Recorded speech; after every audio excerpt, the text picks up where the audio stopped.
सामाजिक सेवा संस्थान द्वारा आयोजित ये कार्यक्रम इसमें सम्मान समारोह और नशा मुक्त भारत अभियान विश्व पर एक कार्यक्रम। इसमें हमारे बीच में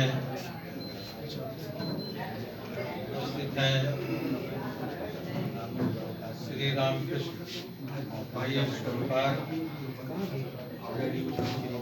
श्री महबूब आलम जी राष्ट्रीय अध्यक्ष बुनकर समाज, श्री अहमद अजीम जी प्रदेश महासचिव, श्री दिलीप सिंह जी, उपस्थित हमारे सभी साथीगण, उपस्थित यहाँ पर सभी विभिन्न संस्थानों से जुड़े और सिर्फ सामाजिक सेवा संस्थान से जुड़े सभी पदाधिकारीगण और सभी हमारे विजुअल मीडिया के सभी पत्रकार,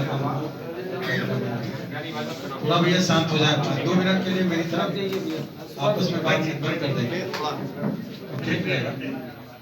ज्यादा समय नहीं लेंगे, थोड़ा समय लेंगे। इस समय बड़ा अच्छा इस बात का लगता है कि हमें YouTube चैनल पर, सोशल मीडिया पर हमारे कुछ साथी जो है आपस में बात कर रहे हैं, थोड़ा आपस में थोड़ी देर बात करें प्लीज, ज्यादा समय नहीं लेंगे, आप बात पे बात करते रहिएगा, आप मैं निकल जाऊंगा इसके बाद, आराम से बात करिएगा, वरना मेरे आने का कोई मतलब नहीं निकलेगा यहाँ। लोकतंत्र का चौथा स्तंभ हमारे पत्रकार बंधु। लोकतंत्र का मतलब आप जानते हैं, मुझे आपको क्या बताना, पत्रकार बंधु हैं, आप सब चीजों को अच्छी तरह समझते हैं, जानते हैं।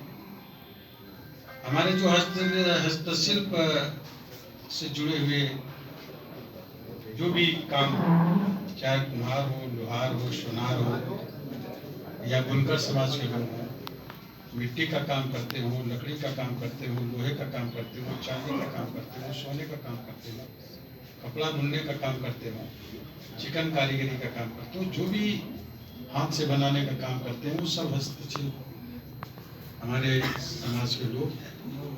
और मैं समझ रहा हूँ कि आर्थिक व्यवस्था को मजबूत करने में एक सबसे बड़ा योगदान जो है हस्तशिल्पकारों का पूरे देश में, पूरे उसमें रहता है। आप जानते हो कि आपके प्रदेश में सीतापुर में, खैराबाद में, सिदौली में जो दरी बनाई जाती है, वो दरी पूरी दुनिया में प्रसिद्ध है। जो कालीन आपकी भदोही में, बनारस में बनाई जाती है, पूरी दुनिया में एक्सपोर्ट होती है। छोटे छोटे बच्चे, चूंकि पत्रकार बंधु भी जुड़े इस पे, तमाम सामाजिक संगठनों ने चाइल्ड लेबर पे काम करके लोगों से काम छुड़वाया, लेकिन वो छोटे छोटे बच्चे वास्तव में जो काम करते थे, जो उंगलियां उनका काम करती थी, वो एडल्ट हो जाने पे उतना काम उंगलियां नहीं करती थी।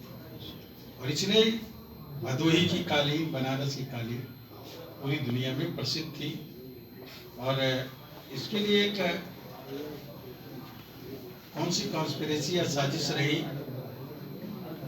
चाइल्ड लेबर को है क्यों, इस पर भी मैं कभी उत्तर प्रदेश में लेबर का राज्य मंत्री रहा तो मैंने एक सवाल इसमें खड़ा किया था, उठाया था, और मैंने कहा था चाइल्ड लेबर एक मजबूरी होती है, हम उसको अच्छी तरह सुधार कर सकते हैं। और उसके लिए मैंने कहा था कि 4 घंटे बच्चों से काम लिया, थोड़ा भैया जरा प्लीज शांत बनाए रखें, 4 घंटे उन बच्चों से काम ले। होता ही है कि चाइल्ड लेबर के काम करते पकड़ा जाता है तो मालिक के ऊपर जुर्माना कर दिया जाता है, लड़के से काम छुड़ा दिया जाता है, लेकिन वो कहीं दूसरी जगह फिर काम करेगा। तो मैंने उसका एक विकल्प दिया था कि 4 घंटे उससे काम 4 घंटे उनको पढ़ाओ, मालिक पढ़ाए, लेकिन पैसा पूरा दे, तो इससे उसका परिवार भी चलेगा, उसकी पढ़ाई भी हो जाएगी, वो पढ़ा लिख करके एक अच्छे इंसान बनेगा। लेकिन वो उस पीरियड में नहीं पास हो पाया। इसके लिए मैंने एक श्रमिक थाना भी मैंने खुलवाने का प्रयास किया था, लेकिन नहीं हुआ, तो मैंने खुद खोलने का काम किया। 3500 मुकदमे मैंने दर्ज किए, करीब 3300 मुकदमों में उसमें कार्रवाई भी हुई, लोगों को न्याय मिला। मैं आज आपसे ये बात कहना चाह रहा हूँ कि अब हमारी सरकार हस्तशिल्प को, कुटीर उद्योग को बहुत तेजी से बढ़ावा देने का काम करती है, उससे लोगों को रोजगार मिलता है।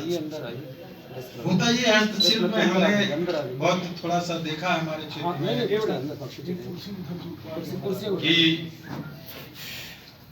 हमारे गांव की तरफ उधर मलियार बजवार के इलाके में मैंने ज्यादा देखा कि महिलाएं काम करती हैं चिकन का, तो मालूम हुआ कि वो दे दिया कि कुर्ता तुमको 50 रुपए में करना है।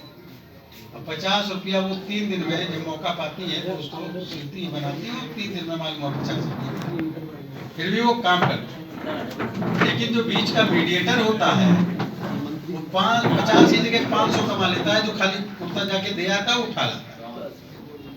उसका जिसको फायदा मिलना चाहिए वो फायदा उतना नहीं मिल पाता, और धीरे धीरे करके क्या होता है कि वो काम की तरफ उनका ध्यान हटता चला जाता है।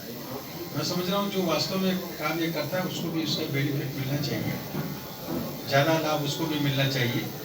ये ध्यान में रख करके करेंगे तो सारी चीज़ें, मैं तमाम मेरे मलियाबाद के इलाके में बहुत सा इस पर काम करते हैं लोग, मालूम हुआ कि देर रात तक के काम करते हैं, 100-150 रुपये कमाते हैं, 200 रुपये कमाते हैं, इस तरीके का 250 रुपये कमाते हैं। तो इस पे भी उनका वाजिब हक मिलेगा। मैं समझ रहा हूँ अवध हस्तशिल्प सामाजिक सेवा संस्थान इनमें मदद करने का काम करेगा। लेकिन मैंने ज्यादातर लोगों को ऐसा देखा कि देर रात तक के वो काम करते हैं। मैंने कभी कुछ लोगों से इसमें इंटरेक्ट करने का प्रयास किया, बातचीत किया, तो मालूम हुआ कुछ लोग दिन में सोते हैं और रात में वो ज्यादा काम करते हैं, क्योंकि सुनसान होता है, अकेला अपना बैठ करके काम करते जा रहे हैं। रात में काम करने में किसी न किसी नशे का सेवन वो जरूर करते हैं। नशे का सेवन ज्यादातर सिगरेट, तंबाकू वाला मसाला, गुटखा, उसी का सेवन करने का ज्यादा वो प्रयास करते हैं। ऐसा मैंने देखा लोगों के बीच में। एक जानकारी के तौर पर मैं आपको बताना